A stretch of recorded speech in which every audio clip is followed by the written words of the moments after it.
Salt Lake City, more than half a century before he became the 16th president of the LDS Church, Thomas S. Monson, who died at 10:01 p.m. Tuesday in his Salt Lake City home at age 90, was an inexperienced 23-year-old Mormon bishop with a distressing problem that would define his life. He had the distinct spiritual prompting to leave a priesthood leadership meeting as his stake president was speaking and visit an elderly member of his congregation in the hospital. It seemed rude to stand, shuffle over 20 people and exit as his presiding leader spoke. Instead, he sat uncomfortably until the talk ended, then bolted for the door before the closing prayer. At the hospital, he ran down the corridor. He stopped when he saw commotion outside the room of the man he was to visit. A nurse told him the man had died, calling Bishop Monson's name as he passed away. Shattered, the fledgling bishop went outside and wept, sobbing. He vowed then, in the parking lot of the old Veterans Hospital in Salt Lake City's avenues, that he would never turn a deaf ear to another prompting. "It's the most impressive story I know from him about his ministry to the one," said Elder Jeffrey R. Holland of the Church's Quorum of the 12 Apostles. "As far as I know, he kept that promise ever since. It became fundamentally characteristic of his life and what sets him apart from others, that he committed to this idea of following a prompting, and the focus almost always was a single person." President Monson's death, after nearly 10 years as prophet leader of the Church of Jesus Christ of Latter-day Saints, closes a distinctive era in church leadership. During his time as one of the longest-serving apostles in Mormon history, church membership expanded from 2.1 million members to 15.9 million. The number of temples grew from 12 to 159. Still, he will be most remembered for his individual ministry, the relentless drive to go to the rescue. President Monson's biographer described his lifelong, tender ministry to widows, the lost, the obscure, the dying and the downtrodden as a portable pool of Bethesda, the New Testament place of mercy and grace where waters made the lame whole and Jesus Christ healed the paralyzed man. President Monson carried what he himself termed Bethesda's blessing of heartfelt ministry to a grease pit, countless hospitals and behind the Iron Curtain. Place in history. Elder Holland believes that President Monson, born on August 21, 1927, in Salt Lake City, had a special gift for personal, only-on-one ministration that he honed throughout his life. Elder Holland said, that is probably the single most startling and admirable characteristic in a very admirable life. A large, faithful, energetic, gregarious, intelligent man with a prodigious recall that allowed him to memorize talks and remember everyone he met. President Monson shot through the ranks of church leadership, as a bishop at age 22 and president of the Faith's Canadian Mission at 31. He was unthinkably young, just 36, when he was ordained a modern apostle of Jesus Christ on October 4, 1963. No one younger has been called as an LDS apostle in more than a century. The last younger apostle, Joseph Fielding Smith, was ordained at age 33 in 1910. He also lived to become church president. The senior quorums of the LDS Church are vaults of institutional memory. New apostles are trained by the quorum's senior apostles. As a new apostle in 1963, President Monson joined a quorum with a handful of men who knew or were raised by Latter-day Saint pioneers who crossed the plains in 1847. They could speak from experience about the church before the manifesto that ended polygamy in 1890.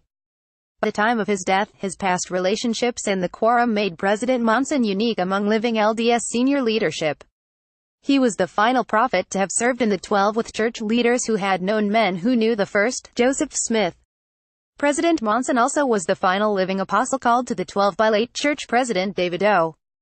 McKay. He was the last apostle alive who had served with President McKay's immediate successors at the head of the church, Joseph Fielding Smith and Harold B. Lee.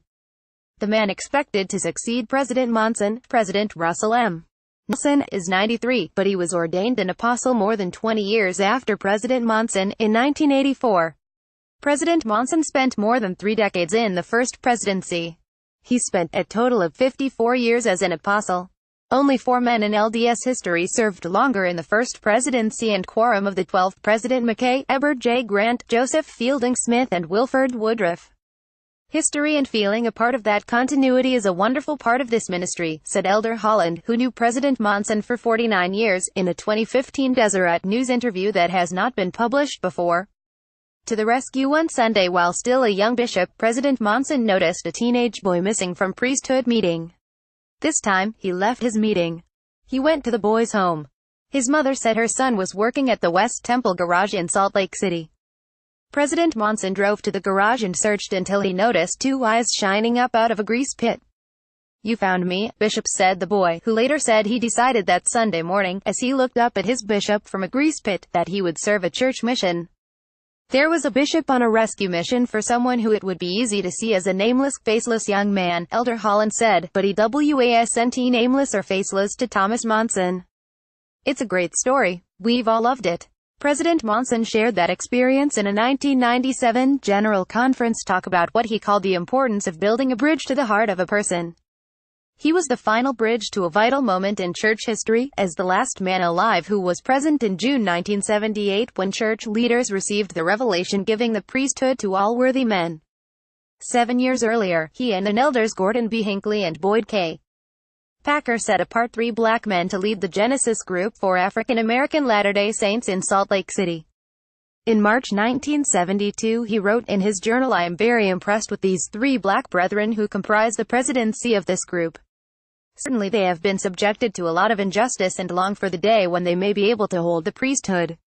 I can honestly say that I have no racial prejudice whatsoever towards such individuals and join with them in a desire that their request might one day be granted by the Lord." In 1978, he gave President Spencer W. Kimball a written opinion that favored petitioning the Lord again with a plea to extend the priesthood to all worthy men. He called the announcement of the revelation a moment of exultation. As chairman of the Missionary Executive Committee, he assigned the first black missionary. He performed the first sealing for a black family in an LDS temple. And he attended the first Genesis group meeting where the sacrament was served, administered and passed by black members with the priesthood. 3 Pools Elder Holland said President Monson was an example of someone who refined and magnified his spiritual gift. He did not simply remember the lesson learned as a 23-year-old bishop, he developed it. He's pursued that gift, Elder Holland said, and he's been conscientious about it. One afternoon while still a young apostle, President Monson gazed at the ceiling of the old Deseret gym, where the church's conference center now sits, as he swam the first of what were to be several laps of backstrokes. Again came a spiritual prompting. This time he felt he should go visit a seriously ill friend experiencing paralysis. President Monson cut short his exercise, dressed and hurried to bring that figurative pool of Bethesda imagined by his biographer Heidi Swinton into the rescue with him to University Hospital in Salt Lake City. He found his friend slumped in a wheelchair at the far end of the facility's therapy pool. He walked down and greeted the man, wheeled the chair around and took him back to his room. The man had been contemplating a way to propel the wheelchair into the pool. President Monson didn't know that, Elder Holland said. He just went down and greeted him with that enthusiastic, hail fellow well-met attitude of his. For the rest of his life, that brother testified of that crucial moment. Who's to say if President Monson had finished another 10 laps and taken his time to get up to the hospital or waited until after work that night to go up, I don't know, but there might not have been a friend there to receive him. All history will say is he was there at the right time, at the right moment, for the right reason, and that again is so characteristic of his life. Never, President Monson said when telling the story, never postponed following a prompting. He also reminded church members that it wasn't the waters of Bethesda's pool that healed the man in the New Testament. Rather, President Monson said, his blessing came through the touch of the Master's hand. Stories that matter. Another prompting led him to fly abruptly to East Germany, behind the Iron Curtain, to give a blessing to a woman with pneumonia. He also was famous for giving away his suits. Elder Holland emotionally described one such instance during an October 2014 General Conference talk. The image of him I will cherish until I die is of him flying home from then economically devastated East Germany in his house slippers because he had given away not only his second suit and his extra shirts but the very shoes from off his feet. President Monson shuffled in those slippers through a terminal in Chicago's famed O'Hare Airport. It seemed so characteristic, Elder Holland told the Deseret News. I confess I probably would have been a little self-conscious about that, but there is absolutely no evidence in the telling of the story that he was. It's just so uniquely him.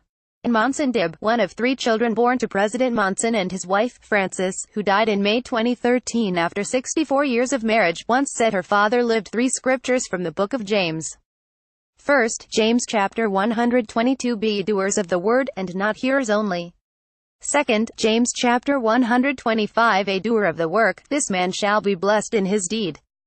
And 3 James chapter 127 Pure religion and undefiled before God and the Father is this, to visit the fatherless and widows in their affliction, and to keep himself unspotted from the world.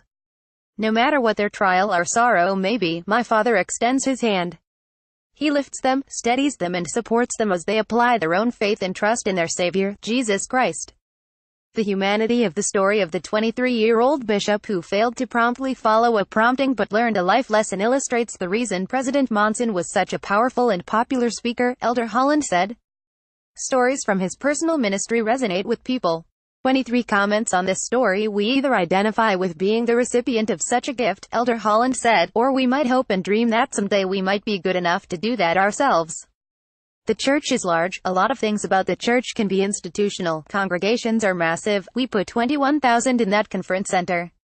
Everything's big now, and so be it. I'm glad. We need a lot more people, and we need to go to a lot more places. But somehow we all respond. I think every one of us identifies when a story comes down that cuts through all the institutional framework and all the numbers of the congregations and all the complexity of structure and gets down to, that could have been my wife or my daughter in that hospital or my son or my nephew in that grease pit or my dad at that swimming pool.